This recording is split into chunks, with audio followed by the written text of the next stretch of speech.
अरिहन्ताणं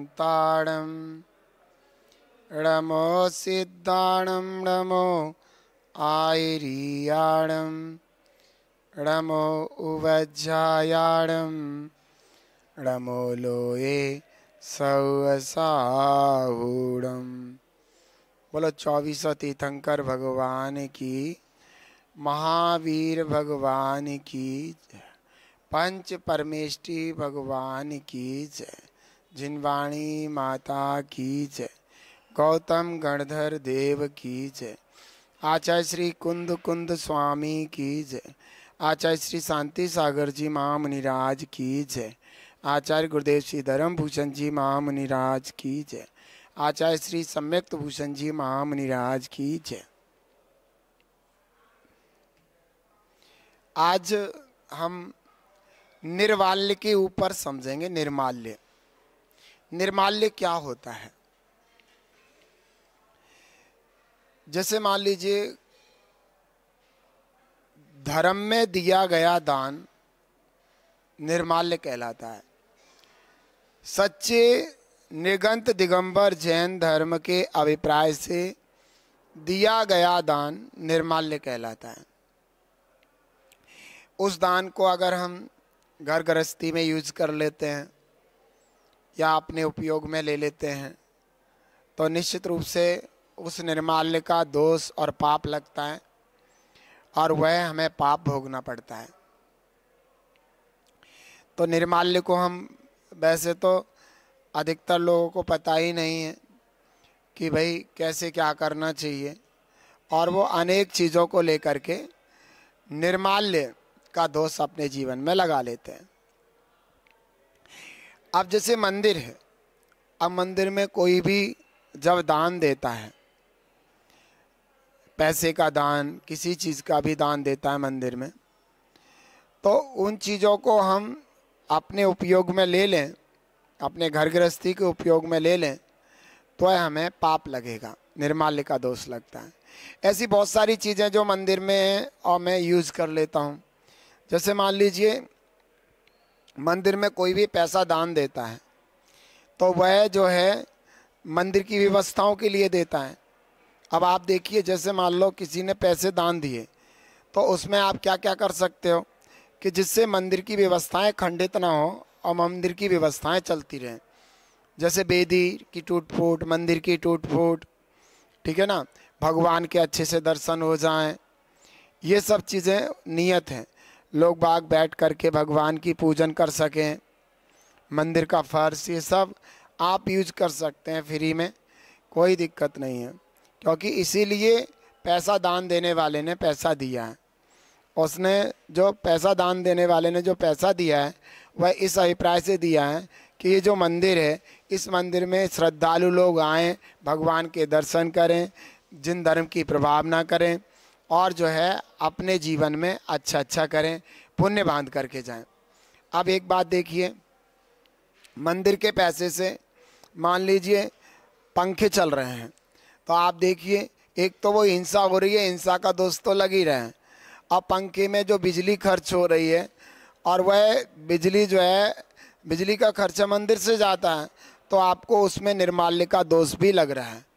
क्योंकि वो पैसा जो है तुम्हारे अपने स्पर्शन इंद्रिय के विषय के लिए नहीं था, बल्कि वह पैसा तो भगवान की भक्ति के लिए था, और तुम वहाँ मंदिर में बैठ करके पंखा चला करके आनंद ले रहे हो, ये आपके अपने जो स्पर्शन इंद्रिय का विषय है उसकी पुष्टि कर रहे हो, तो निश्चित रूप से आपको दोष लगेगा। ठीक है, तो ऐसे ही अनेकों दोष हो सकते हैं ऐसे, जहाँ पर हम जो है मंदिर का पैसा यूज करके अपने जीवन में दोष लगा सकते हैं। अब जैसे मान लीजिए जो सामग्री होती है मंदिर में आप पूजन पाठ आदि के लिए चढ़ाते हैं, तो वो सामग्री आपकी अपनी है। लोग बागों ने सामग्री के लिए यहाँ पर पैसा नहीं दिया, गुल्लक में नहीं डाला कि इससे सामग्री आ जाए। उन्होंने तो मंदिर की टूट फूट, मंदिर की व्यवस्थाओं के लिए रखा है। अब सामग्री के लिए आप सामग्री आके चढ़ाते हैं, भर भर के बादाम चढ़ाते हैं, सब कुछ कर रहे हैं, वो पैसा मंदिर की व्यवस्थाओं के लिए, और आपने पूरा गोले बादाम भर भर के चढ़ाए, सब कुछ करा, तो आपको ये निर्माल्य का दोष लग रहा है। वो सामग्री आप घर से लाइए, या कुछ लोग होकर के व्यवस्था सामग्री का फंड अलग बनाइए जिससे कि वो सामग्री आ सके और आप चढ़ाओ, फिर चाहे सोना चढ़ाओ, हीरा चढ़ाओ, जवाहरात चढ़ाओ, कुछ भी चढ़ाओ, कोई दिक्कत नहीं है। मंदिर का पैसा तुम सारा सामग्री में चढ़ा करके बर्बाद कर रहे हो, ये निर्माल्य का दोष है। इसलिए आप मंदिर के पैसे की सामग्री यूज नहीं कर सकते। बहुत से लोग कहते हैं कि 10 लक्षण पर्व पर जो सामग्री आती है हम उसको यूज करते हैं सारी साल, और जो है उसके लिए पैसा आता है उसको यूज करते हैं। मुझे नहीं लगता कि 10 लक्षण पर्व पर जो सामग्री और पैसा इतना आता है, और वो सारा पैसा ये जरूरी नहीं है सामग्री को दिया जाता है। सामग्री की थाली अलग दी जाती है और पैसा अलग दिया जाता है। पैसा मंदिर के लिए दिया जाता है और सामग्री की थाली जो है चढ़ाने के लिए दी जाती है। तो आप उसको सारे पैसे को वो जो है सामग्री का पैसा ना समझें।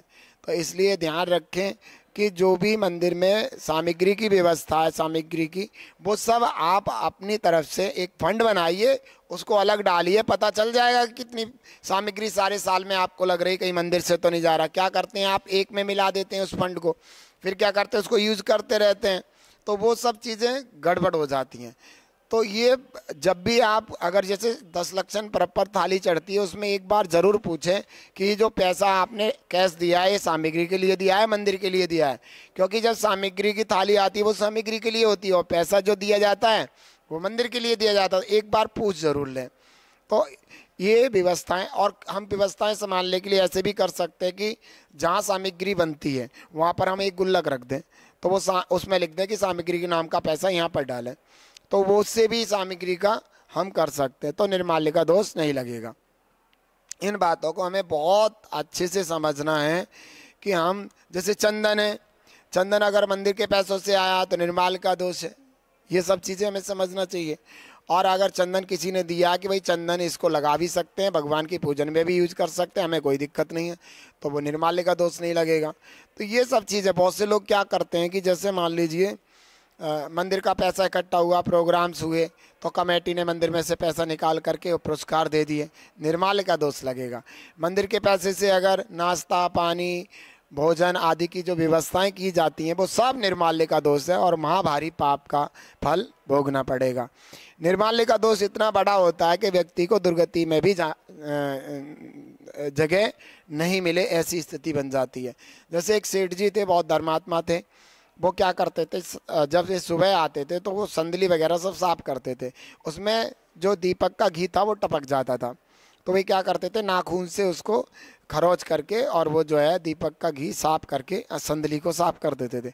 उनका अभिप्राय कोई दीपक का घी खाने का नहीं था और वो दीपक का घी उनके नाखूनों में घुस जाता था। जब वो घर जाते थे तो जब वो भोजन करते थे वो पिघल करके जो घी है वो भोजन में चला जाता था, उनके पेट में चला जाता था। धीरे धीरे उनको कुष्ठ रोग हो गया। तो जब उन्होंने अवधि ज्ञानी जो मुनिराज से पूछा मेरे जीवन में ऐसा क्यों हुआ, तो उन्होंने बताया कि तुमने मंदिर का घी खाया है। तो उन्होंने कैसे, तो उन्होंने बताया इस तरीके से खाया। तो जब एक सेठ जी को इस तरीके के अभिप्राय होने पर भी उनको जो है निर्माल्य का दोष लग सकता, तो आप कैसे बच सकते हैं। तो ये विशेष ध्यान रखें कि जैसे मंदिर में चटाई आई, अब चटाई तो तुम्हारे अपने बैठने के लिए है ना, अपनी सुविधा के लिए, तो अगर मंदिर के पैसे से चटाई आ रही है और आप उसमें बैठ रहे हैं या जो चटाई लेकर के आया, दोनों को निर्माल्य का दोष लगेगा। ये चटाई की व्यवस्था आप बाहर से कीजिए बैठने के लिए। हाँ, मंदिर में जो चौकी है उसको कोई दिक्कत नहीं, उस पर शास्त्र भी पढ़ते हैं, पूजन भी करते हैं, वो तो लोगों ने इसी अभिप्राय से दिए कि यहाँ पर लोग आकर के या मंदिर की व्यवस्था के लिए है कि मंदिर में जो भी कुछ शास्त्र स्वाध्याय किया जाए, ये कि मंदिर की व्यवस्था है, शास्त्र स्वाध्याय करना, ये सब कुछ करना आप वहाँ वो कर सकते हो। संदली है इसीलिए अर्घ चढ़ाने के लिए, कोई दिक्कत नहीं है, आप कर सकते हो।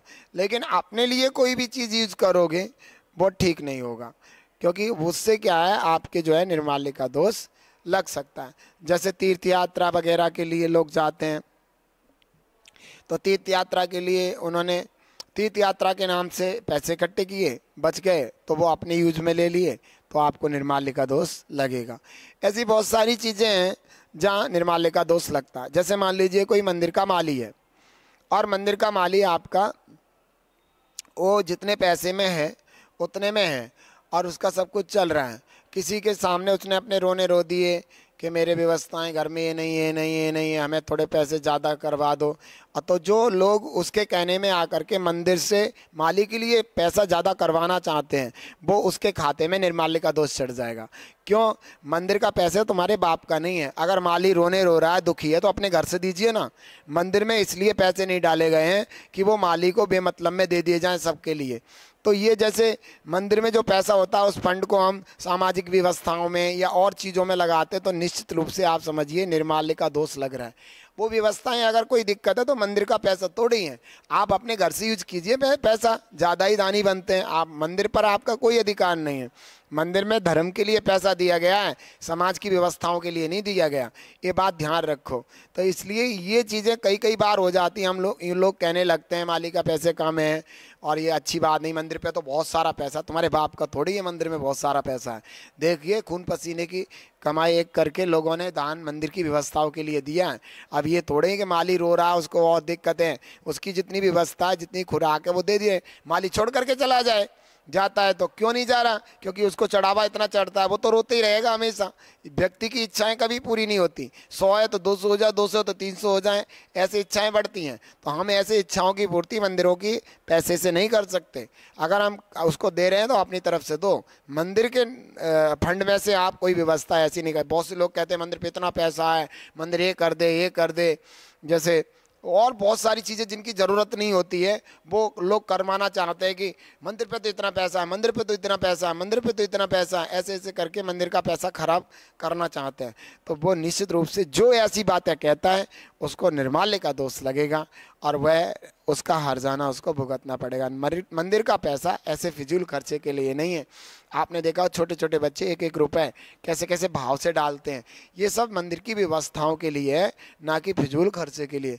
तो ऐसे हम निर्माल्य का दोष कर सकते हैं, दोष हो जाता है हमारे जीवन में, हम उसका नुकसान भोगते हैं। मुनिराज भी ये बात विशेष ध्यान रखते हैं कि जो मुनिराज के जीवन में यूज चीज़ें आ रही हैं, जो मुनिराजों की व्यवस्थाओं में बन रही हैं, जो व्यवस्थित हो रही हैं, अगर वो मंदिर का पैसा है तो वो मुनिराज उस पैसे को यूज करने के लिए मना कर देते हैं।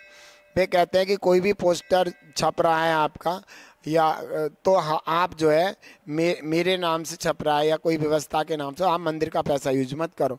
अगर आप मंदिर का पैसा यूज कर रहे हैं तो निर्माल्य का दोष लगेगा। पोस्टर के लिए मंदिर का पैसा नहीं दिया गया। अब ऐसे तो दुनिया भर में पोस्टर, पूरे मुजफ्फरनगर में छपवा दो पोस्टर और सारा पैसा एक दिन में ही खर्च हो जाएगा। तो ऐसे मंदिर का पैसा खर्च नहीं करना है। मंदिर का पैसा वहीं खर्च करना है जहाँ मंदिर का हित हो और मंदिर की प्रभावना होने वाली हो। और ऐसे ऐसे कहीं भी कुछ भी ऐसे तो कोई भी आएगा तो कुछ भी ऐसे ही खर्च कर देगा, मंदिर का पैसा सब खत्म हो जाएगा। क्योंकि पैसा जोड़ने में मेहनत लगती है, खर्च होने में तो 1 मिनट भी नहीं लगती। अभी हम लाखों करोड़ों अरबों रुपए 1 सेकंड नहीं लगेगी, अभी ख़त्म कर देंगे। तो मंदिर को, पैसे को इस तरीके से बर्बाद करने वाले लोगों को निर्माल्य का दोष लगता है। तो इन बातों को विशेष ध्यान रखें। जैसे मान लीजिए मंदिर की स्थान में कुआं है, जहाँ मंदिर है वहाँ कुआं है और कुएं से आप पानी भर रहे हैं, तो वो निश्चित रूप से आप उस पानी को प्रक्षाल के लिए यूज़ कर रहे हैं तो कोई दिक्कत नहीं है, क्योंकि वो भगवान का, जिनेंद्र भगवान का प्रक्षाल हो रहा है, अभिषेक हो रहा है। जहाँ आप मुनिराज के आहार के लिए कर रहे हैं या अपने लिए ले जा रहे हैं तो उतना पैसा आप डालिए।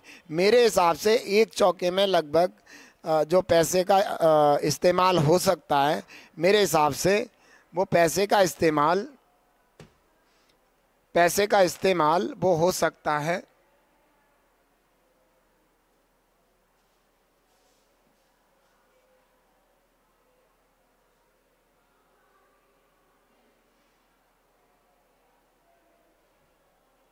बंद कीजिए।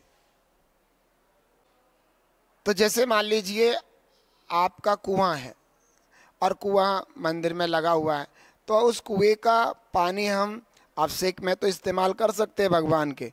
अब तुम कहो कि उस कुएं का पानी अगर हम इस्तेमाल करें आहार में, अपने लिए घर में अष्टमी चतुर्दशी में, तो आप नहीं कर सकते, उसका आपको पैसा देना पड़ेगा।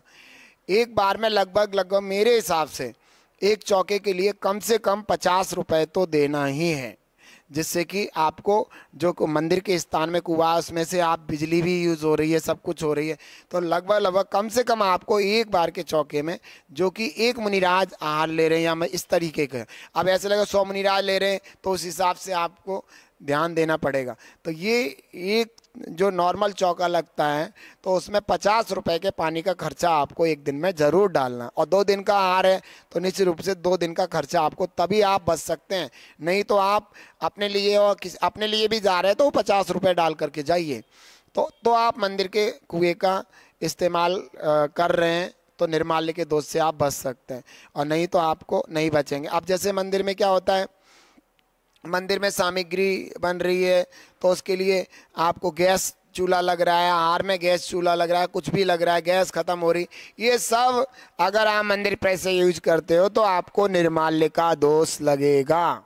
तो आप निर्माल्य का दोष ना लगे इसलिए आप उस पैसे को दान में दें, मतलब उसको उतना पैसा डालें जितना खर्च कर रहे हो, या वो मंदिर के पैसे से ना करें, तो आपकी व्यवस्थाएं बन सकती हैं, तो आप निर्माल्य से शायद बच सकते हैं। इसलिए आप निर्माल्य से बचें और आप धर्म के स्थान पर धर्म कर सकें, अपने जीवन को अच्छा बना सकें, यही मेरी भावना है। इति शुभम।